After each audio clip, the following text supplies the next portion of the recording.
I guess congratulations are in order. I mean, sizothini-ke ngoba umpumelelo nakho-ke sekashadile, and now everyone else is like shooketh uthi njani.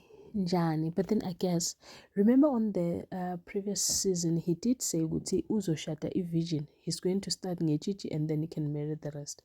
So now he's standing on his word that uyoqala ngalomunye. It does not matter with how long have they been tandaning.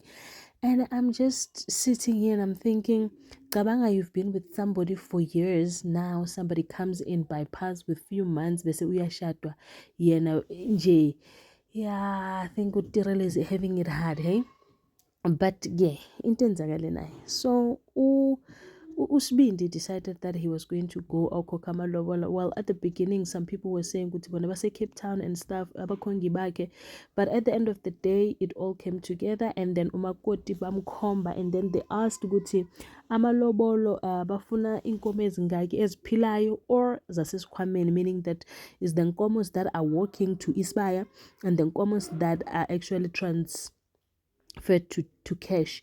But again, khona zesibaya, khona eziphilayo, and nakhona they didn't want a lot of these buyers because now they do not have where they're gonna keep them, and the maintenance is high for them. I think that's what they were running away from. And then now at the end of the day kushuthi manje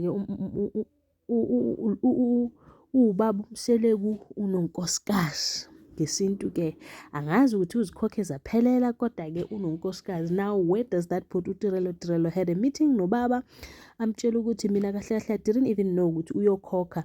So as a matter of fact ngicela ke eyami imali yokukhipha amalobolo, just keep it yourself on ihambe noqedelela ngale, because I'm not interested in all of this, because I had to find out this from the phone. Wathi kuba uMseleku, you were not even supposed ukuthi ubambe ifone yomuntu wakho, buyaphi lapho niyendani lapho.